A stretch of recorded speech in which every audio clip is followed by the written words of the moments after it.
وما أرسلناك إلا رحمة للعالمين وما أرسلناك إلا رحمة للعالمين. الحمد لله والشكر لله ولا حول ولا قوة إلا بالله. الصلاة والسلام على رسول الله وعلى آله وصحبه ومن والاه. Waalaikumsalam warahmatullahi Alhamdulillah, bersyukur kepada Allah Subhanahu wa taala yang masih memberikan nikmat kepada kita sehingga kita bisa bertemu lagi pada pagi hari ini dalam rangka untuk melanjutkan materi kita itu terkait dengan bulan Dzulhijjah dan kurban. Kita menggunakan kitab karangan Ustadz Abu Wasi As-Sundawi, Keagungan Bulan Dzulhijjah dan Fikih Kurban. Bulan Dzulhijjah adalah bulan yang agung karena Allah sendiri yang berfirman, yang mengatakan, menjelaskan tentang keagungannya. Inna iddatas syuhuri indallah isna asyara sahran fi kitabillah. Bahwasanya hitungan bulan di sisi Allah Subhanahu wa taala itu 12 bulan. Fi kitabillah, dan ini adalah ketetapan Allah. Yauma khalaqas samawati wal ardh minha arba'at. Dan Allah menetapkan ini di waktu Allah menciptakan langit dan bumi. Minha arba'atun hurum. Dalamnya ada 4 bulan yang mulia, yaitu apa? Rajab, Dzulqa'dah, Dzulhijjah dan Muharram. Dzalika dinul qayyim, itu adalah agama yang lurus. Wala tadlimu fihinna anfusakum. Jangan kamu berbuat dolim di dalamnya. Jangan mengotori bulan-bulan haram. Orang-orang yang Ramadan itu malah bermaksiat, biasanya bulan-bulan haram ini tetap aja. Wa qatilul musyrikina kafah kama yuqatilunakum kafah. Jadi prinsipnya sebenarnya nggak boleh itu peperangan di bulan haram. Tapi kok kamu diserang, balas saja. Kama yuqatilunakum kafah. Sebagaimana mereka memerangi kamu. Wa'lamu annallaha ma'al muttaqin. Tahuilah bahwasanya Allah itu bersama dengan orang-orang yang bertakwa. Maka bulan suci yang 4 ini adalah Dzulqa'dah, Dzulhijjah, Muharram dan Rajab, sebagaimana disebutkan dalam sebuah hadis dari Abu Bakrah radhiyallahu anhu dari Nabi SAW yang bersabda, "Az-zamanu qad istadara." Zaman itu telah berputar kahayatihi, bagaimana bentuknya, yauma khalaqallahu samawati wal ardh. Allah Subhanahu wa taala menciptakan langit dan bumi. As-sanatu isna asyara syahran. 1 tahun ada 12 bulan. Minha arba'atun hurum, di dalamnya ada 4 bulan yang mulia. Salah satu mutawaliyat, 3-nya itu berturut-turut, yaitu Dzulqa'dah, Dzulhijjah dan wal Muharram dan Muharram. Kemudian war Rajab dan Rajab Mudharra. Rajab Mudharra yaitu alladzi baina Jumada wa Sya'ban, itu yang terletak antara Jumadil Akhir dan Sya'ban. Dari ayat di atas menunjukkan bahwa penanggalan ibadah kita adalah penanggalan Hijriyah, dan penanggalan itulah yang diakui dan disahkan oleh Allah Subhanahu wa taala ketika menciptakan langit dan bumi. Imam Al-Qurtubi rahimahullah berkata, hadhil ayatu tadullu ala anna al-wajib ta'liqul ahkam minal ibadah. Ayat ini menunjukkan bahwasannya ya, hal-hal yang wajib dalam ibadah itu terkait minal ibadah pada bulan-bulan itu wa ghairiha, dan juga selain itu dikaitkan dengan tanggal. Nanti penanggalan ibadah itu ngikut yang hijriyah. Innama yakunu bisyuhur was-sinin allati ta'rifuhal arab. Yaitu ngikuti tentang bulan-bulan dan tahun-tahun yang dikenal dalam bangsa Arab. Dunas syuhur allati ta'rifuha al-ajam, bukan ngikuti penanggalan bulan-bulan yang dikenal orang di luar Arab, Warum, dan orang-orang Romawi, wal Kibt, dan orang-orang Kipti Mesir. Jadi penanggalan-penanggalan selain Islam hakikatnya sebenarnya nggak kepakai dalam konteks kita beribadah kepada Allah Subhanahu wa taala. Maka yang dimaksud dengan bulan haram adalah haram artinya suci, seperti ucapan tanah haram, tanah suci. Atau haram maknanya adalah terlarang, karena pada bulan tersebut terlarang perang, terlarang melakukan dosa-dosa yang dilakukan pada bulan tersebut lebih besar daripada dosa di bulan yang lain.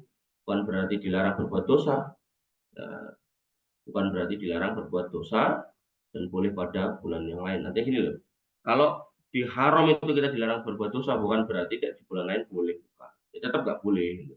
Cuman di bulan haram itu dosa itu perbuatan maksiat itu kan dosa yang didapatkan itu lebih besar daripada bulan-bulan biasa. Ibnu Abbas radhiyallahu anhu berkata tentang firman Allah, janganlah kalian berbuat dolim, wala tadlimu anfusakum, ya, wala tadlimu anfusakum fi kullihinna. Itu maksudnya dari Ibnu Abbas adalah wala tadlimu anfusakum fi kullihinna.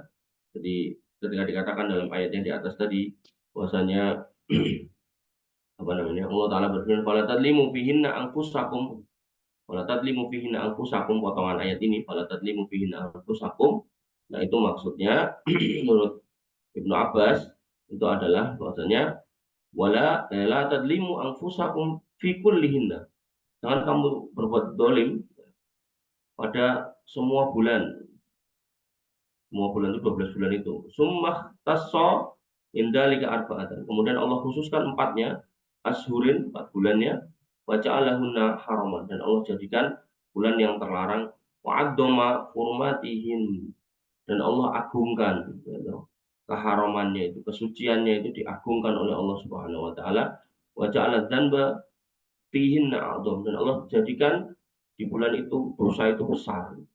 Wal amal soleh bil ajri a'dzam, dan amal soleh yang dilakukan juga punya balasan yang besar. Jadi maksudnya jangan fala tadlimu anfusakum fihinna, dalam ayat tadi itu potongannya. Maksudnya bukan berarti cuma di bulan itu nggak boleh berbuat maksiat. Semuanya akhirnya nggak boleh, cuma di bulan itu ada maksiat itu besar. Kemudian dosa-dosa kecil biasa berubah menjadi besar karena sebab tertentu, misalnya karena mulainya waktu berbuat dosa, atau karena mulainya tempat dalam berbuat dosa. Artinya kalau kita berbuat dosa kecil di tempat-tempat yang nggak ada waktu khusus dan tempat khusus, itu ya kadarnya kecil, kemudian kita lakukan di waktu-waktu tertentu yang khusus, dan kita lakukan di tempat-tempat tertentu yang khusus, maka kadarnya menjadi besar. Nah, maka Allah Subhanahu wa taala berfirman, al-hajju asyhurun ma'lumat, haji itu adalah pada bulan-bulan tertentu. Wa man farada fihinal hajja fala rafasa wala fusuqa wala jidala fil hajj. Siapa yang kemudian diwajibkan haji, artinya berangkat haji, wala rafasa, jangan berkata yang rofas, yang jorok-jorok, yang porno-porno, wala fusuqa, dan jangan berbuat yang fasik-fasik, jangan berbuat dosa. Jangan rokok sih di sana, tapi jamaah haji sebagian malah sana rokok. Wala jidala, dan jangan berdebat, jangan padu, jangan eker-ekeran bil haji. Wa ma taf'alu min khairin ya'lamuhu Allah, dan apa yang kalian perbuat dari yang baik Allah tahu. Wa tazawwadu fa inna khairaz zadi taqwa, dan carilah bekal, berbekallah, karena sebaik-baik bekal adalah takwa. Wattaqu ya ulil albab, maka bertakwalah kepada wahai orang-orang yang berakal. Jadi di sini nih dikatakan bahwasanya di dalam haji itu kan hari-hari yang tertentu, hari-hari mulia, maka jangan berkata yang jorok, porno, kemudian berbuat yang jelek, berdosa, jangan berdebat gitu kan. Nah, ini perbuatan-perbuatan yang sebenarnya kadarnya dosanya nggak sampai pada level besar itu. Kan nggak ada kata-kata membunuh di sini, nggak ada, cuma ngomong kok.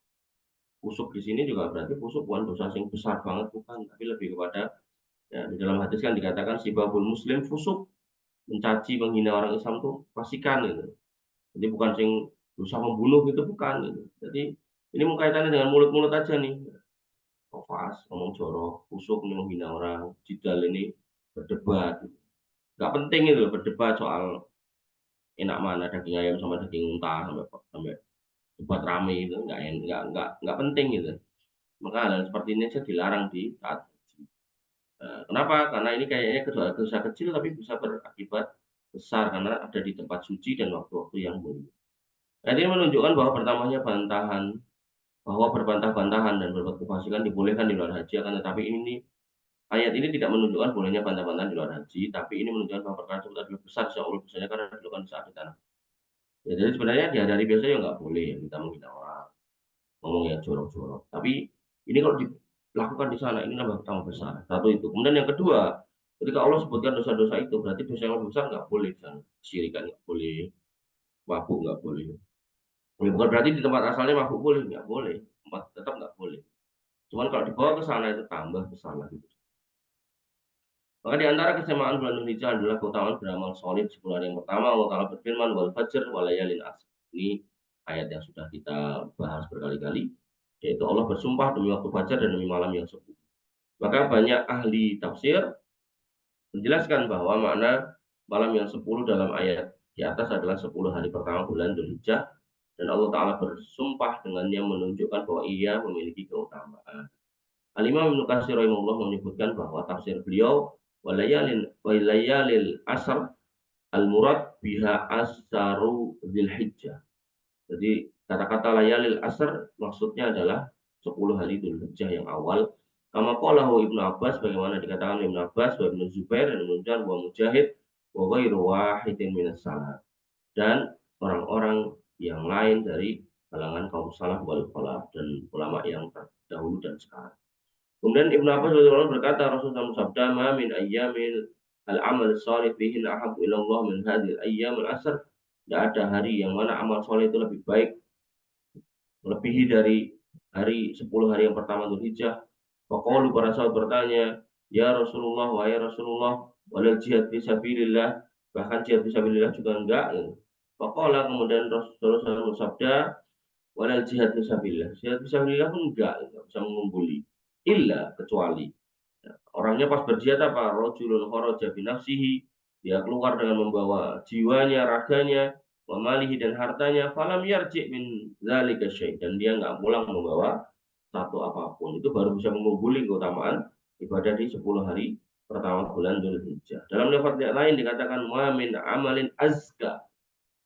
Enggak ada amal yang lebih mulia, lebih suci, lebih utama. Inna Allah, di sisi Allah Azza wa Jalla, wala a'doma, dan yang lebih agung, ajran pahalanya, min khairin ya'maluhu fi asril adha.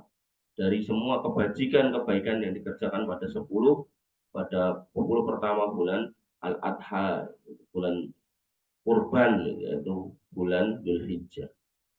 Al-Imam Ahmad mengatakan, fa'aksiru fihinna minat tahlil wa takbir wa tahmid. Maka perbanyaklah di dalamnya tahlil, takbir, dan tahmid. Ya, jadi, dan ini nggak perlu ditambahin ya, tahlilan, takbiran, tahmidan. Terus akhirnya nggak acara, nggak besek gitu kan, berkat enggak ya. Jadi tahlil aja gitu di masjid, la ilaha. Takbir aja Allah. Dikir itu loh kayak wirid. Maka rahasia di balik keagungan 10 hari yang pertama bulan Dzulhijjah adalah terkumpul pada inti ibadah pada hari-hari tersebut. Sebagaimana perkataan Ibnu Hajar al-Asqalani rahimahullah, dia berkata, "Walladzi yadharu anna sababa yazi asri Dzulhijjah limakani istima'i ummahatil ibadah fihi wa hiya as-shalah was-siyam was-shadaqah wal hajj wa la yata'atta dzalika fi ghairi." Maka yang nampak bahwasannya sebab istimewanya imtiyazi asri Dzulhijjah, 10 awal Dzulhijjah, itu karena dimakani istima, di situ terkumpul ummahatil ibadah, induknya ibadah, seperti sholat, puasa, sedekah, haji, ya, termasuk kurban, wala yata'atta dzalika fi ghairi, dan tidak terkumpul pada hari-hari yang. Jadi ngumpul semua, ada haji, ada umroh, ada sholat, ada sedekah, ada kurban. Kemudian Abu Utsman An-Nahdi rahimahullah berkata, kanu yu'addimuna salasa asyaratil asr al-awwal minal Muharram wal asru al-awwal min Dzulhijjah wal asru al-akhir min Ramadan. Mereka salafus saleh mengagungkan 10 hari yang 3, yaitu 10 pertama di bulan Muharram, 10 pertama bulan Dzulhijjah, dan 10 malam terakhir di bulan Ramadan.